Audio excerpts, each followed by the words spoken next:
Selamat pagi anak-anak, selamat bertemu kembali kita pada hari ini. Ya, tentu Ibu tetap berharap kita dalam keadaan sehat tanpa kekurangan suatu apapun. Baik, pada hari ini kembali kita melanjutkan materi pembelajaran kita. Kita masih tetap di bab 2, yaitu membahas mengenai pengetahuan dasar pemetaan, penginderaan jauh, dan sistem informasi geografi. Nah, pada hari ini kita akan membahas topik pembahasan kita mengenai penginderaan jauh dan interpretasi citra. Oke, kita mungkin akan bertanya ya, apa itu kira-kira yang dimaksud dengan penginderaan jauh ya? Nah, baik. Penginderaan jauh ya. Nah, kita dapat lihat di sini penginderaan jauh atau remote sensing adalah ilmu untuk memperoleh informasi terhadap objek, daerah, atau fenomena melalui analisis dan interpretasi tanpa menyentuh langsung objek. Nah, atau dapat juga dikatakan penginderaan jauh adalah ilmu dan seni untuk memperoleh informasi mengenai suatu objek, daerah, atau fenomena melalui analisis data yang diperoleh dari alat perekam atau sensor yang menggunakan gelombang elektromagnetik sebagai media perantaranya tanpa menyentuh objek, daerah, atau fenomena tersebut. Nah, bicara tentang sensor atau alat perekam ya. Nah, itu dapat dibedakan atas dua, yaitu pertama sensor alami. Sensor alami ini berkaitan dengan panca indera manusia ya. Nah, di mana di sini kita tahu kalau panca indera itu berkaitan dengan indera ya, yaitu seperti mata. Mata itu adalah fungsinya adalah untuk melihat ya, melihat suatu objek. Kemudian hidung. Hidung adalah untuk berfungsi untuk mencium ya, aroma tertentu yang dari situ nanti kita akan mengenali itu bersumber dari objek apa. Kemudian telinga. Telinga adalah indera pendengar ya, terhadap suatu objek atau bunyi-bunyian dari yang ada yang di sekitar kita, sehingga kita tahu itu bunyi-bunyian itu bersumber dari objek apa. Nah, kemudian lidah, yaitu indera pengecap ya, sehingga dapat dirasakan rasa dari suatu objek tertentu ya. Dan kemudian kulit. Kulit itu sebagai indera peraba ya, dapat merasakan sesuatu gitu dari raban terhadap kulit kita. Nah, itulah kalau yang disebut dengan sensor alamiah. Nah, selain sensor alamiah ada sensor buatan. Nah, sensor buatan di sini untuk dapat mengetahui suatu objek ya, suatu tempat atau suatu daerah. Nah, itu sensor atau alat perekam buatannya itu adalah seperti kamera, sonar, magnetometer, radiometer, dan scanner. Nah, sementara alat-alat penginderaan jauh ataupun wahana, nah itu antara lain ya seperti pesawat udara, pesawat luar angkasa, satelit pengamatan bumi, satelit cuaca, wahana luar angkasa lainnya, atau malah alat memonitor janin dengan ultrasonik dan lain sebagainya ya. Nah, sehingga dengan alat-alat itu semua, nah itu bisa merekam sesuatu objek yang tadi dikatakan tidak harus berkontak langsung, tapi kita bisa mengetahui tentang suatu objek tersebut. Nah, di sini bisa kita lihat ya. Jadi, untuk berkaitan dengan penginderaan jauh ya, wahana ataupun alat penginderaan jauhnya seperti kita lihat di sini balon udara, pesawat sampai dengan satelit. Nah, sekarang kita mau mengetahui mengenai komponen penginderaan jauh ya. Nah, jadi komponen penginderaan jauh, nah di sini nanti kita lihat ada beberapa komponen.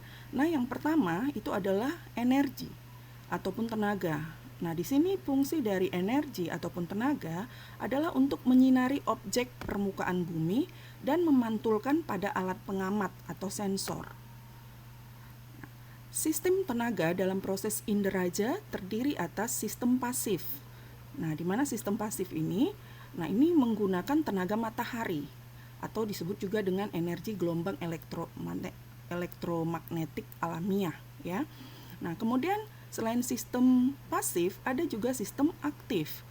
Nah, sistem aktif ini menggunakan tenaga buatan, seperti gelombang mikro ataupun sistem kerja radar. Nah, jumlah tenaga yang diterima di setiap tempat tentu berbeda-beda. Hal itu dipengaruhi oleh waktu penyinaran, apakah pagi, siang, sore, lalu bentuk permukaan bumi, baik itu berupa dataran rendah, kemudian permukaan yang terbuka luas, apakah berupa lapangan, padang rumput, gurun pasir, hamparan salju, ya, atau permukaan yang tertutup oleh hutan, hutan yang lebat ataupun hutan hujan tropis, ya. Kemudian selain itu juga dipengaruhi oleh keadaan cuaca, apakah dalam kondisi yang mendung, hujan, ataupun cerah. Nah, itu tentu saja mempengaruhi proses penginderaan jauh. Nah, selain tenaga atau energi, yang kedua adalah atmosfer. Nah, di sini atmosfer, lapisan udara, nah itu adalah mempengaruhi penyerapan, pemantulan, dan penghamburan serta melewati radiasi elektromagnetik. Nah, bagian atmosfer yang dapat dilalui spektrum elektromagnetik dan dapat mencapai permukaan bumi disebut jendela atmosfer. Nah, yang ketiga yaitu objek. Objek di sini maksudnya adalah sasaran atau target dalam inderaja yang mencakup atmosfer itu sendiri atau biosfer, ya, yang berkaitan dengan lapisan makhluk hidup, tumbuhan atau hewan yang mau dijadikan target perekaman pemutuan dari jarak jauh, ya, atau yang berhubungan dengan lapisan air atau hidrosfer, ya, dan bisa juga yang berkaitan dengan litosfer atau lapisan batuan. Nah, untuk membedakan suatu objek dapat dilakukan, ya, ada 4 variasi, yaitu yang pertama variasi spektral. Nah, ini tentu variasi spektral untuk membedakan warna dari suatu objek. Kemudian variasi spatial. Nah, ini adalah untuk membedakan bentuk, ukuran, dan tekstur suatu objek. Kemudian variasi temporal. Nah, ini adalah untuk mengenali tumbuhan. Nah, kemudian variasi polarisasi. Nah, ini adalah terjadi pada spektrum gelombang mikro. Kemudian yang keempat, komponen penginderaan jauh, yaitu sensor. Sensor adalah alat untuk merekam, melacak, mendeteksi objek-objek di permukaan bumi dalam jangkauan tertentu. Sensor dapat dibedakan atas 2, yaitu sensor fotografik, di mana sensor fotografik ini adalah untuk merekam objek melalui proses kimiawi. Caranya sederhana, biaya relatif murah, resolusi spatial dan integritas geometriknya baik. Nah, yang kedua, sensor elektromagnetik. Nah, ini sensor elektromagnetik merekam secara elektrik dalam bentuk sinyal dan pada spektrum yang lebih luas. Keuntungannya adalah objek yang diamati jelas, analisis dan interpretasi lebih cepat. Nah, yang kelima adalah wahana. Wahana adalah maksudnya kendaraan yang membawa sensor, seperti pesawat udara, balon udara, dan satelit. Nah, yang keenam adalah citra atau hasil keluaran dari hasil perekamannya, yaitu berupa gambaran objek yang tampak pada cermin melalui lensa kamera atau tampak langsung pada hasil cetakan. Citra dapat terekam dengan ciri-ciri. Ciri spatial meliputi bentuk, ukuran, bayangan, pola, tekstur, situs, dan asosiasi. Nah, yang kedua, ciri spektral.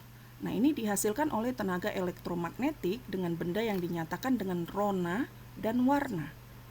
Nah, ketiga, ciri temporal, berkaitan dengan umur benda atau waktu saat perekaman. Citra dibedakan atas 2, yaitu citra foto dan citra non-foto. Nah, yang ketujuh, yaitu perolehan data. Nah, ini terbagi 2, yaitu ada data manual, di mana ini diperoleh melalui interpretasi citra dengan alat bantu yang bernama stereoskop. Dan yang kedua ada data numerik atau digital. Nah, ini diperoleh melalui pengolahan data pada komputer. Nah, komponen yang berikut adalah penggunaan data, ya. Nah, tentu dari hasil penginderaan jauh tersebut hasil dari rekaman tersebut, nah tentu akan lebih berfungsi jika ada yang memang menggunakan data-data tersebut. Nah, adapun yang biasa menggunakan data-data tersebut, nah itu biasa ya mencakup masyarakat luas, ya. Nah, kemudian ya lembaga militer, kemudian kependudukan atau BKKBN yang tentu berkaitan lah nanti ini yang berkaitan dengan jumlah, juga berkaitan dengan kepadatan penduduk atau berkaitan dengan pendistribusian penduduk di permukaan bumi, ya. Nah, kemudian selain itu lembaga pemetaan atau bisa juga yang berkaitan dengan meteorologi, berkaitan dengan kondisi cuaca, ya, yang nantinya tentu dari kondisi cuaca dapat dilaporkan kepada masyarakat luas, lalu masyarakat luas pun mengetahui kondisi cuaca pada hari-hari tertentu dan itu bisa mempengaruhi aktivitas kehidupan sehari-hari. Nah, sama juga halnya dengan klimatologi, ya. Jadi penggunaannya di lembaga klimatologi untuk pengamatan kondisi iklim baik secara nasional maupun secara global. Lalu berkaitan juga dengan lembaga kelautan, oceanografi, atau berkaitan dengan lembaga geologi, dan lain sebagainya. Nah, baik, itulah mengenai komponen penginderaan jauh. Nah, sekarang kita akan masuk ke topik interpretasi citra, ya. Nah, apa itu interpretasi citra? Interpretasi citra itu adalah suatu proses analisis data untuk mendapatkan informasi tentang objek tertentu. Unsur-unsur interpretasi citra, nah ini akan kita lihat nanti ada beberapa ya, yaitu yang pertama adalah bentuk. Nah, bentuk ini ya dari hasil penginderaan jauh tadi, dari hasil citra yang terekam, nah itu dapat dilihat ya untuk menafsirkan citra yang ada, yaitu tentu bisa dilihat dari unsur bentuknya. Nah, unsur bentuk yang terlihat bisa berbentuk bulat, persegi panjang, segitiga, dan lain-lain. Nah, yang kedua yaitu ukuran. Nah, tentu ukuran akan tampak dari citra yang ada ya, tampak luas, besar, sedang maupun kecil dibandingkan objek lainnya, di mana itu ya tergantung skala citra yang ada. Kemudian yang berikut adalah rona. Rona itu adalah tingkat kecerahan objek, apakah tampak terang maupun gelap. Nah, kemudian tekstur.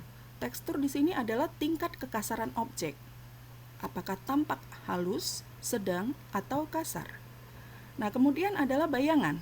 Bayangan dapat memperlihatkan tingkat rendahnya ya dan tingginya sebuah objek. Kemudian pola. Pola adalah tingkat keteraturan objek yang menunjukkan gambaran objek sebenarnya. Ya. Nah, kemudian situs yaitu hubungan atau keterkaitan letak ataupun kedudukan antara objek satu dengan objek lainnya. Nah, kemudian asosiasi adalah keunikan suatu objek yang tidak dapat digantikan dengan yang lainnya. Ya. Nah, kemudian warna bisa itu memperlihatkan warna abu-abu, merah, orange, hijau muda ataupun terang, hijau tua dan lain-lain. Ya. Nah, jadi seperti bentuk tadi, ya, itu bisa saja ya, seperti bentuk misalnya seperti bangunan sekolah itu biasanya di dalam citra ya, sewaktu menginterpretasi citra, nah itu biasanya seperti huruf H, ada bangunan yang terlihat itu seperti huruf H, letter H, atau mungkin memanjang I, atau letter L, ataupun berbentuk U. Nah, itu dia. Atau bentuk gunung misalnya, gunung biasanya berbentuk kerucut. Nah, begitu juga dengan sungai, bentuknya biasanya ya berupa aliran air, memiliki bentuk yang mudah dibedakan. Ya. Nah, ukuran tadi saya rasa sudah jelas, tiap objek yang terlihat yaitu tetap saja terpengaruh oleh skala citra yang ada ya. Nah, untuk rona ya, nah ini juga tadi dikatakan bahwa rona itu ya untuk tingkat kecerahan objeknya ya. Jadi dari tingkat kecerahan objek dapat diketahui rona yang kelihatan ada itu itu merupakan objek apa gitu ya. Nah, jadi misalnya seperti antara jalan sama air ya, aliran air. Nah, tentu akan berbeda rona dari jalan yang terlihat memang seperti satu garis lurus dengan rona yang terlihat aliran air sungai. Nah, itu pasti terlihat perbedaan warna gelapnya ya, terang atau gelapnya akan terlihat. Nah, begitu juga dengan tekstur ya. Nah, jadi misalnya seperti tekstur hujan tropis. Nah, itu kalau dilihat di dalam citra foto itu terlihat relatif kasar. Sementara kalau hutan homogen, kalau tropis itu jelas heterogen ya.